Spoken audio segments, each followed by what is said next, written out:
वो कर्मचारी करूँ तो मेरा मेरा विषय है अशांत भारत और उसके सुरक्षा संबंधी चुनौतियाँ, भारत की सुरक्षा संबंधी चुनौतियाँ। जब हमारा पड़ोसी देश अशांत रहेगा, चारों तरफ अशांति का माहौल रहेगा, तो हम भी शांत नहीं रह सकते हैं, ये सत्य है।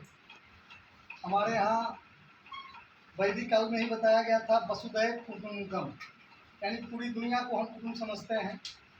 इसी की नीति के तहत कोई भी देश से जब कोई लोग हमारे यहाँ किसी भी ढंग का मदद मांगता है या आश्रय मांगता है तो हम आश्रय देते हैं। लेकिन जब कोई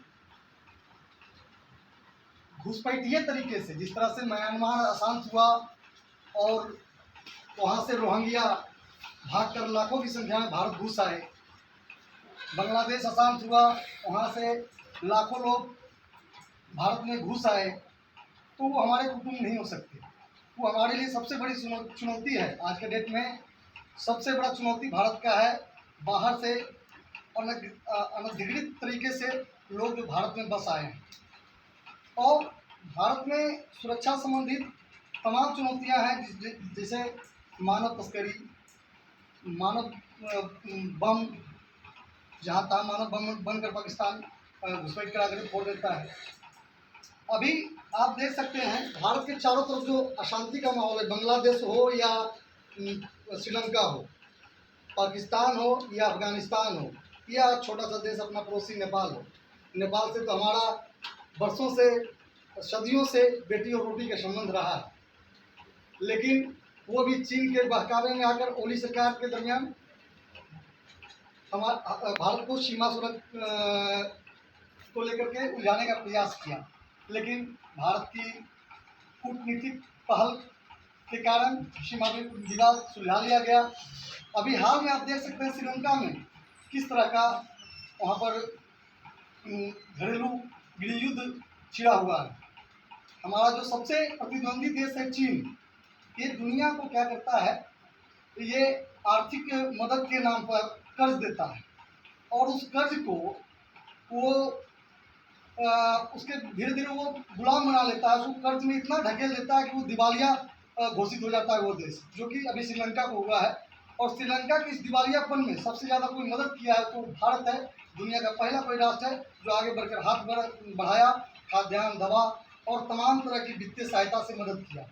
जहाँ तक पाकिस्तान की बात है, पाकिस्तान के लिए हमारे अटल बिहारी ने एक बात कही थी कि हम दोस्त बदल सकते हैं लेकिन पड़ोसी नहीं। काश हम ऐसे पड़ोसी को बदल पाते। चीन पाकिस्तान के लिए तो जग जाहिर है, दुनिया जानता है भारत और पाकिस्तान के रिश्ते को। लेकिन अभी जिससे हमारा सबसे ज़्यादा परेशानी है वो है चीन।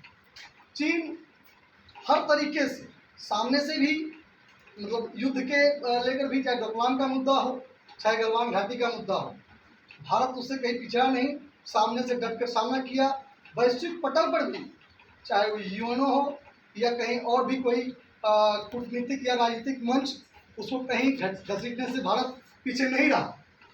हमारा जो सिद्धांत है देश का, कहते हैं सर्वे भवन्तु सुखिनः, सर्वे सन्तु निरामया, सर्वे भद्राणि पश्यन्तु, मा कश्चित् दुख भाग्य भवेत्। तो हम तो सभी दुनिया की शांति चाहते हैं, हम सभी दुनिया के दुख को बांटना चाहते हैं। लेकिन जब बात कोई हम पर कोई गलत दृष्टि से देखता है तो हम उसको हर दृष्टिकोण से लड़ने के लिए तैयार रहते हैं और उसको पीछे ढकेलने के लिए तैयार रहते हैं। भारत पाकिस्तान से 2 बार युद्ध हो चुका है। ऐसे छोटे मोटे छद्म युद्ध पाकिस्तान डेली लड़ता है, तो उसको हम छद्म युद्ध को नज़रअंदाज करके चलते हैं। लेकिन जब जब युद्ध लड़ा है, पाकिस्तान को मुक्की खानी पड़ी है। और अभी आप देख सकते हैं यहाँ अफगानिस्तान को, हालांकि वहाँ की जो सरकार बनी है वो पाकिस्तान की मदद से बनी है, लेकिन फिर भी वहाँ की जो भी अभी आर्थिक सहायता हो रही है, दवा दारू की जो व्यवस्था, पाकिस्तान खुद एक डूबा हुआ देश है। खुद आज के डेट में वहाँ की इतनी बाढ़ की समस्या है कि वो अपनी सहायता नहीं कर पा रहा है, वो तो अफगानिस्तान की समस्या का समाधान क्या करेगा। तो भारत हर तरीके से उसका सहायता कर रहा है। तो हम देखते हैं कि हमारे चारों तरफ जो समस्याओं का जो ये जो अशांत पड़ोस का जो माहौल बनाया जा रहा है, इसमें सबसे बड़ा योगदान किसी का है, तो वो चीन का है। तो चीन से निपटने के लिए हमको करना पड़ेगा अपनी जो है चारों तरफ की जो है सैन्य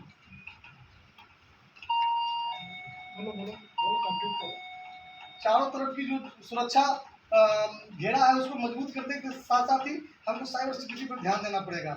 साइबर सिक्योरिटी मजबूत करने की ज़रूरत है और साथ ही साथ साहिब पड़ोसी को मजबूत बनाने की ज़रूरत है, क्योंकि चीन जो है हर देश के माध्यम से बॉर्डर बना करके भारत में घुसने का प्रयास कर रहा है, चाहे वो पाक ऑक्यूपाइड कश्मीर के थ्रू घुसना चाहता हो, चाहे नेपाल के थ्रू घुसना चाहता हो, हर तरफ से वो नज़र बनाए भारत को कैसे गिरे। नहीं वो उसके लिए इसके जो सोच है उसको कहीं ना कहीं मोदी सरकार ने एक कूटनीतिक पहल